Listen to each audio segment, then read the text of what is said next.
Halo semuanya, kembali lagi bersama dengan gue sendiri di channel Over Story. Dan pada pembahasan pada kali ini gue mau ngebahas seseorang yang bisa dibilang aneh dan cukup gila juga. Karena saking gilanya, dia membuat sebuah sekte aliran sesat atau kultus yang meyakinkan kepada calon pengikutnya bahwa hari kiamat akan segera datang di tahun 1979. Dan agar calon pengikutnya ini bisa menghapus dosa-dosa mereka, maka para pengikutnya ini harus mengikuti semua peraturan dalam sekte tersebut. Tapi yang membuat kasus ini sangat menarik menurut gua, selain menargetkan laki-laki biasa, dia juga merekrut lebih banyak wanita-wanita dibandingkan laki-laki biasa. Karena tujuan sebenarnya akan gua bahas setelah kalian subrek channel ini. Ya pokoknya nonton sampai habis, karena kasus yang bakalan gua bahas ini merupakan salah satu kasus paling seru yang pernah gua bahas di video-video sebelumnya. Dan untuk itu mari langsung aja kita bahas ke kasusnya. Dan inilah kasus Sekte and Hill Kids. 482. That's 1107 Ben. Yes, sir. They have the car stopped at 10th and Grant. You might go by there first. Okay. Rod Sterriel, atau biasa dipanggil dengan nama Terry. Dia ini lahir di tanggal 16 Mei pada tahun 1947 di Kanada. Dan dia juga dibesarkan di daerah Tenford, Maine. Di masa kecilnya dia juga dikenal sebagai anak yang cukup cerdas di sekolahnya. Namun di usianya yang ke-13 tahun tiba-tiba dia memutuskan untuk berhenti bersekolah. Dan anehnya di waktu itu dia memilih untuk belajar mendalami sebuah perjanjian lama dari Alkitab. Karena Terry percaya bahwa hari kiamat sudah mulai dekat dan penyebab hari kiamat tersebut, dia juga percaya bahwa hari kiamat itu terjadi disebabkan oleh sebuah peperangan antara kaum baik dan juga kaum jahat. Dan yang lebih nggak masuk akal lagi, dia juga sangat yakin bahwa hari kiamat itu akan terjadi di tahun 1979. Yang tentunya, menurut gua, ini orang mulai agak sedikit aneh yang tiba-tiba memprediksi hari kiamat yang seolah-olah bahwa dia tahu banyak hal tentang akhir zaman. Nah, terus agar dia bisa mendalami hal tersebut, tepatnya di tahun 1977, Terry ini kemudian mulai mempelajari sebuah agama Katolik dan pergi ke suatu gereja yang bernama Masehi Advent dan mulai menyuarakan tentang kepercayaannya soal hari kiamat itu. Dari yang awalnya menyuarakan hal tersebut, tiba-tiba si Terry ini mulai menjadi lebih aneh lagi dengan meyakinkan orang-orang agar selalu menjaga kesehatan mereka dari makanan yang tidak sehat dan beberapa tembakau rokok. Yang mana hal tersebut, tanpa dia ingetin, orang-orang juga udah pada tahu bahwa mana yang baik, mana yang enggak gitu. Nah, di saat yang sama, si Terry ini mulai menjadi penganut gereja tersebut dan menjadi pembicara yang cukup banyak diminati orang-orang karena dikenal dengan kata-kata motivasinya. Selain menjadi populer, dia juga mulai membentuk sebuah anggota yang tujuannya untuk membantu orang-orang di gereja agar bisa berhenti merokok. Karena dilihat dari tujuan yang baik, tentunya orang-orang itu mulai menilai bahwa si Terry ini emang benar-benar sosok seseorang pemimpin yang patut diikuti dan disegani juga. Dan tentunya secara bertahap Terry ini berhasil membentuk sebuah kelompok yang diikuti oleh gadis-gadis muda dan laki-laki muda yang setia untuk mengikutinya. Dan dari sinilah dia memanfaatkan kesempatan tersebut untuk membentuk sebuah kultus yang bernama Ant Hill Kids yang terletak di daerah Saint-Emery, Quebec. Namun perlu kita ketahui, yang mana kalau kita artikan nama kultus ini ialah anak bukit semut, yang pastinya terdengar sangat lebih aneh lagi guys. Dan kenapa dia menamakan kultusnya dengan nama itu dikarenakan nama tersebut bisa menjadi sebagai acuan mereka agar anggota-anggotanya ini bisa bekerja sama seperti layaknya kumpulan semut. Lalu, seiring berjalannya waktu, Terry yang awalnya membentuk sebuah kelompok dengan tujuan membantu orang-orang di gereja, tiba-tiba mulai semakin mengontrol para pengikutnya ini dengan memaksa mereka agar memutuskan hubungan mereka dengan keluarga mereka masing-masing. Bahkan yang lebih parahnya lagi, Terry juga memerintahkan para pengikutnya ini agar menjual harta warisan yang mereka miliki pada saat itu. Dan kalau seandainya permintaan tersebut tidak dilakukan oleh pengikutnya, maka Terry akan memberikan sebuah hukuman seperti melukai tubuh mereka sendiri dan melukai tubuh teman-temannya yang lain dengan menggunakan beberapa sajam. Karena pengikutnya masih mau-mau aja dibohongin tentang kepercayaannya soal hari kiamat dan penebusan dosa, di kesempatan itulah si Terry ini mulai membuat semacam peraturan yang tentunya dibuat sendiri. Dan yang lebih gilanya lagi, pernah ada satu kesempatan semua pengikutnya ini dibawa ke suatu hutan untuk menelusuri pegunungan. Karena kata si Terry ini, dia mendengar ada sebuah suara yang memanggilnya dan melihat sosok seperti kehadiran Tuhan di sana. Jadi semua pengikutnya masih aja percaya, ya mereka ini akhirnya pergi dari hutan ke hutan hingga sampailah di tempat yang bisa dibilang cukup terpencil dari penduduk lokal yang ada di wilayah tersebut.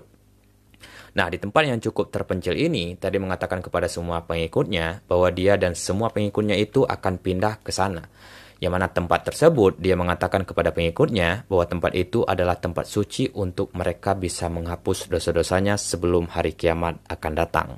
Jadi karena harus terpaksa untuk pindah ke tempat terpencil, beberapa pengikutnya yang memiliki pekerjaan pada saat itu, tentunya mereka dengan terpaksa juga untuk berhenti dari pekerjaan mereka dan mengikuti arahan dari sependiri kultus gila ini. Bahkan untuk menandakan mereka dari kultus itu, semua anggotanya juga mengenakan sebuah pakaian yang cukup identik di waktu itu agar terlihat seperti simbol kesetaraan di antara para anggotanya yang lain. Nah, pada tahun 1978, Terry mulai melembagakan kepercayaannya dan aturan baru dalam alirannya yang menjadi titik awal dari agama yang akan dia bentuk sendiri. Bahkan dia juga menyebut dirinya itu sebagai utusan Tuhan kepada semua wanita yang mulai bergabung dalam kelompok itu. Jadi kenapa tujuan dia mengajak para wanita khususnya? Itu dikarenakan dia memiliki sebuah trik memanipulasi soal kepercayaan tentang hari kiamat, agar para wanita ini bisa percaya dengan apa yang dia katakan. Dan yang lebih membuat para wanita sedikit yakin, Terry juga mengatakan kepada mereka bahwa dia bisa menghapus dosa-dosa mereka dengan cara mengikuti ajaran di kultusnya. Dan ketika hari kiamat itu datang, maka Terry dan semua pengikutnya ini akan diselamatkan oleh Tuhan dan dibawa ke suatu tempat suci. Lalu sebagai hasilnya, para wanita ini akhirnya mulai bergabung dan mengikuti semua ajarannya. Tapi ada sedikit fakta menarik tentang masa lalu si Terry ini, guys. Yang mana ini juga ada kaitannya dengan mengapa dia bisa menjadi aneh seperti ini.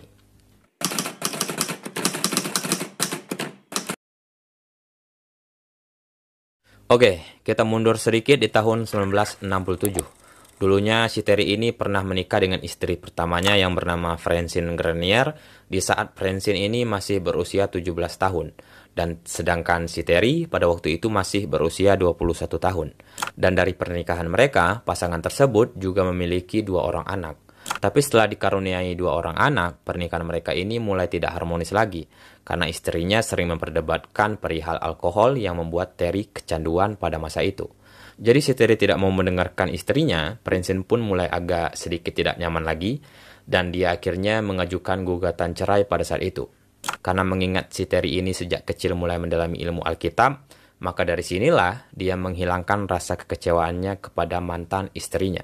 Dan semenjak dia diceraikan oleh mantan istrinya, Terry mulai menjadi lebih aktif lagi di gereja Masehi Advent untuk lebih mendalami dan mulai menyuarakan kembali tentang kepercayaannya di waktu kecil soal hari kiamat. Jadi berkat rasa kecewa yang cukup mendalam itu, secara tidak langsung bisa kita bilang membuat dia menjadi lebih berambisi lah dalam mengutarakan tentang kepercayaannya yang dia ketahui tersebut. Nah, kemudian kita kembali lagi ke kultusnya, yang mana setelah Ant Hill Kids ini dipindahkan ke daerah hutan terpencil, di sana tiba-tiba si Terry ini mulai memperlakukan aturan baru dalam kelompok tersebut.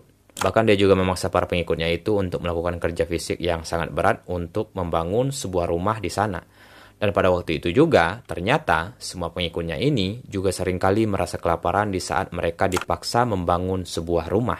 Dan sebagai hasilnya, beberapa pengikutnya tentunya merasakan kelelahan yang cukup berat ketika dia dipaksa bekerja. Tapi hal itu tidak membuat Terry ini merasa kasihan sedikit pun. Malahan dia juga memaksa para pengikutnya itu untuk memutuskan semua kontak dengan keluarga mereka, yang pastinya menyebabkan mereka menjadi terisolasi di bawah tekanan si orang gila ini. Nah, saat Terry mulai menjadi lebih paranoid, ia juga memaksa pengikutnya itu agar tidak membuat suara atau berbicara dengan teman-temannya yang lain, agar mereka bisa tetap diam di saat si Terry ini memanipulasi mereka bahwa dia sedang berkomunikasi dengan Tuhan. Nah, setelah mengisolasi pengikutnya, Terry ini memerintahkan mereka untuk menikah satu sama lain, meskipun mereka ini tidak memiliki hubungan apapun. Dan agar pernikahan itu bisa dilakukan selayaknya seperti di gereja, di saat yang sama, si Terry inilah yang akan menjadi penghulunya sekaligus melaksanakan upacara pernikahan mereka, yang tentunya tidak sah secara hukum pastinya.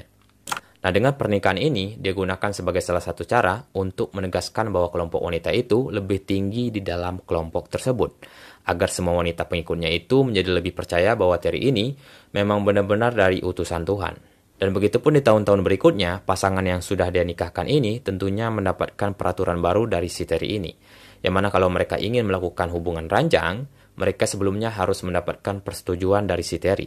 Dan kalau nggak dibolehkan, ya pasangan tersebut juga terpaksa untuk mengikuti perintah si Terry. Nah, walaupun dia sudah menikahkan anggotanya itu, secara tiba-tiba si Terry ini malah meminta pengikut wanitanya itu agar menjadi istrinya dan melakukan hubungan ranjang, agar mereka bisa melahirkan seorang anak sebagai bentuk perintah dari penghapusan dosa-dosa mereka.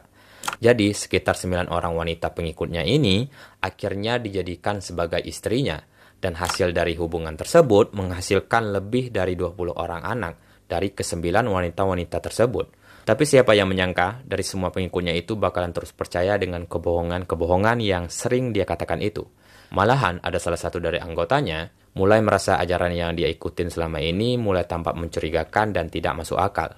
Tapi untuk kabur dari sana, dia harus berpikir 2 kali, mengingat penyiksaan yang dibuat si Terry ini bisa dibilang cukup mengerikan dan menyeramkan juga.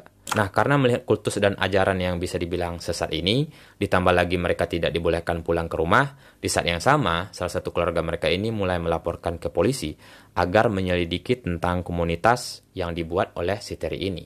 Dan baru pada pertengahan tahun 1980-an, penyelidikan polisi berhasil menemukan mereka dan memindahkan 17 orang anak dari komunitas tersebut. Hingga akhirnya Terry ini ditahan dan dimintai keterangan soal kelompok yang dibentuk itu.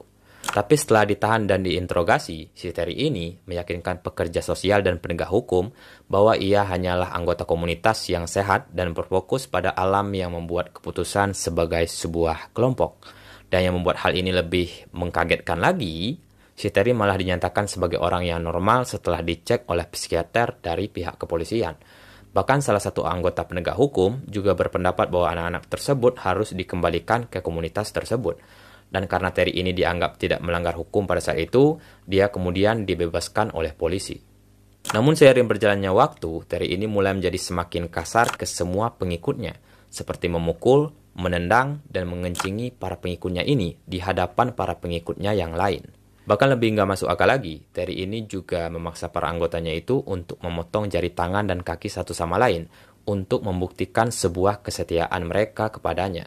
Sedangkan di satu sisi, Terry juga memaksa semua anggotanya itu untuk mematahkan kaki mereka sendiri dengan palu besi sebagai hukuman mereka atas berbagai pelanggaran. Jadi bisa dibilang mereka yang bergabung ke sekte ini pastinya mendapatkan penyiksaan yang luar biasa pada saat itu. Nah, setelah penyelidikan polisi terhadap aliran sesat itu pada tahun 1987, Terry ini mulai melakukan sebuah upacara penyucian terhadap para anggotanya, yang berujung penyiksaan seperti mencambuk mereka dalam kondisi tidak memakai baju maupun celana. Tapi selain penyiksaan fisik yang dilakukan dalam aliran sesat itu, bahkan 2 pengikut Terry ini juga dikabarkan tewas setelah menerima perawatan alternatif darinya masalah kesehatan mereka. Sementara ke-9 wanita dalam kelompok tersebut yang dia jadikan sebagai istrinya itu juga telah mendapatkan kekerasan fisik emosional dan seksual terhadap anak-anaknya sendiri, beserta dengan anak-anak yang lain yang ada di komunitas tersebut.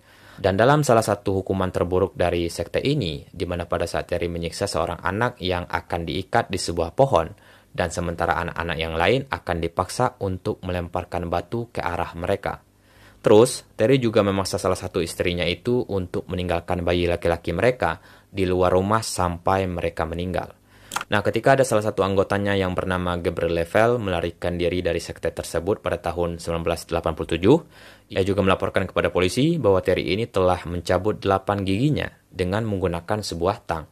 Di saat yang sama, Gabriel ini juga memberitahu polisi bahwa Terry ini telah membunuh salah satu wanita anggota sekte tersebut setahun sebelumnya.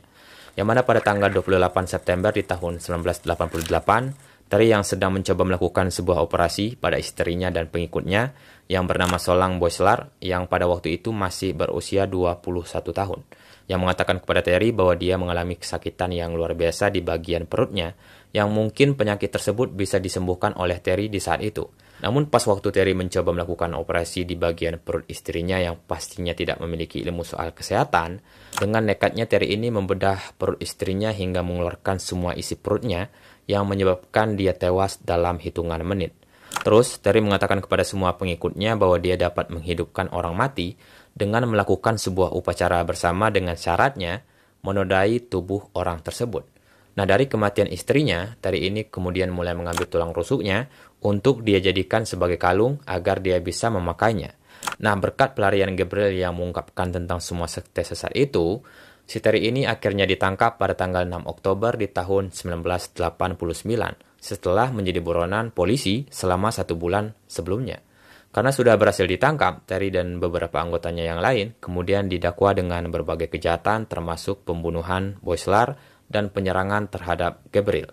Dan berkat kasus tersebut, Terry ini dijatuhi hukuman penjara seumur hidup pada tanggal 18 Januari di tahun 1993. Tapi di tanggal 26 Februari pada tahun 2011 lalu, ada seorang teman satu sel Terry yang bernama Matthew Gerald McDonald tiba-tiba membunuh Terry dengan menggunakan pisau yang tidak diketahui entah apa penyebabnya. Lalu sebagai hasilnya, si McDonald itu kemudian dijatuhi hukuman penjara seumur hidup atas kejahatannya. Tetapi pada saat pembunuhan itu, ia sebenarnya telah menjalani hukuman seumur hidup saat dia membunuh Terry di dalam penjara. Jadi ending yang sangat bagus karena orang-orang seperti ini harusnya kalau tidak dihukum seumur hidup, ya harusnya dihukum mati. Supaya orang gila seperti ini tidak menargetkan orang-orang terutama khususnya wanita-wanita muda. Jadi gimana pendapat kalian tentang kasus pada kisah kali ini? Apakah kalian sependapat dengan gua kalau orang ini emang harus mati? Atau kalian setuju kalau orang ini harus dihukum seumur hidup? Tulis di kolom komentar di bawah. Dan kalau kalian suka jangan lupa tinggalkan subscribe-nya agar tidak ketinggalan video-video yang bakalan lebih seru lagi di pembahasan selanjutnya. Dan mungkin segitu aja dan sampai jumpa lagi di story selanjutnya.